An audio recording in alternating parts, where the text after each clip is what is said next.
dhalinyarada ururka Danwadaag oo dhalinyarada iskooda isku xilqaamo una taagan wacyigelinta dhalinyarada Soomaaliyeed gaar ahaan dhanka waxbarashada ayaa boqday dugsiga hoose dhexe sare xalana ee ku yaalo degmada Wadajir ee gobolka Banaadir iyadoona ay ka faa'iideysteen arday aad u fara badan ayna halkaas ugu qabteen dhiirigelinta waxbarashada iyo dooro kulliyad jaamacadda ka baraleed iyo talasiinta ardayda Soomaaliyeed waxayna ka qabteen dugsiga hoose dhexe ee sare xalane kadisa ardayda dugsiga hoose dhexe ee sare xalane oo la hadlay Danwadaag ayaa mahadcelin ballaaran u jeediyay dhalinyarada ururka Danwadaag الله وبركاته مجاي أنا ويا محمد محمود علي واحد يبدأ سكول كحلانة جامعان فصل كفومترية يعني وحنا فرح سنة هاي وقشر ما تقول كان Danwadaag يصوب من آدي أنا وفرح سنة هاي سوينا أصول بينا أورك Danwadaag waxaan aad ugu faraxsanahay soo boqoshada aan soo boqotay ururka Danwadaagka aad ugu kalimaad celinayna boqoshada aan soo boqotay waxaan leenahay mar wacan bismillahir rahmanir rahim assalamu alaykum warahmatullahi ta'ala wabarakatuh xamza saash sheekh kamid ah iskuulka xalana qasabka fasalkiisa waxaan aad ugu faraxsanahay soo boqoshada ururka Danwadaag inuu soo jeediyeen barnaamijyo ka maqan ardayda waxaan aad ugu rajaynayaa inaan waan fahmi doono maadmaasantiin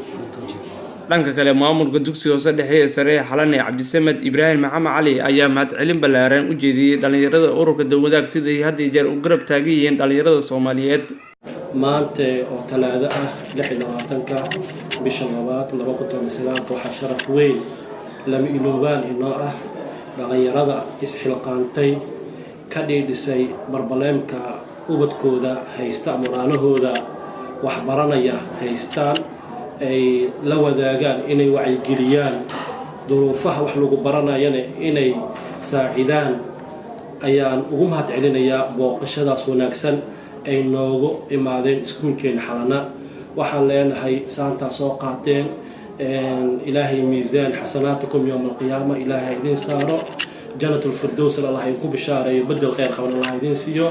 waxaan idin leeyahay iskuulka xalana waa iskuulkiinaan waxaan rajaynaynaa mar waliba iyo mar saddexaad iyo mar afraadba inaana soo booqataan ilmaha noo wacyigelisaan ayaan idinku dhiirigelinaynaa noo imaataan mar waliba maasha allah imaatanka ay imaateenna waxay noo tahay sharaf weyn aan la soo koobi karin iyo farxad waxaan dareemaynaa maanta ummadda Soomaaliyeed iyo dhalinyarada Soomaaliyeed inay leeyihiin dhalinyaro maskaxdooda fiican oo idinkoo kala ka soo bixi karto bulshada waxaana soo xasuustaa taariikhii oo bariisamaadkii aan la soo dhigi jiray ummadda Soomaaliyeed waxa badbaadiyay SYL dhalinyaro la dhihi jiray ayaa badbaadiyay burbur kadibna waxa soo baxaan leenahay Danwadaag oo maanta ay buuxi karaan baahidii daraad ay jirtay oo SYL u kacday mid la mid ah maanta ay jirto Danwadaag ay u kacday waxaan leeyahay ahlan wa sahlan amaakin haraago ma sha Allah waa idinka mahadcelinayna maanta ka noo imaateen assalamu alaykum warahmatullahi wabarakatuh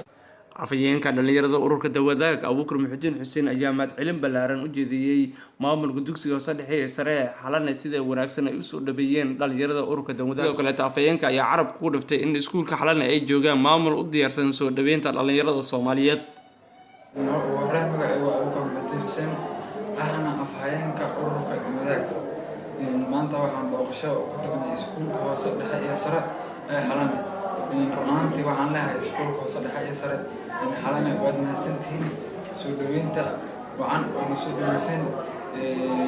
waxaan leenahay iskuulka xalana oo ku amaanaynaa inay joogaan maamul ee macallimiin u diyaarsan waxbaridda tarbiyaha ardayda Soomaaliyeed anagana meesha markaan tagnay saaka si wacan ugu soo dhaweeyeen maamulka iyo macallimiinta iyo ardayda waxaan leenahay kun iyo koow jeer waa mahadsantihiin insha Allah waxaan jecelnahay wacyigelinteena ku saabsan waxbarashada iyo dhiirigelinta aan u soo baahanayno dhalinyarada Soomaaliyeed inaan halkaan ka sii wadno insha Allah billahi Danwadaag waa dantaada Danwadaag waa danta dhalinyarada Danwadaag waa danta shacabka dalalka iyo Danwadaag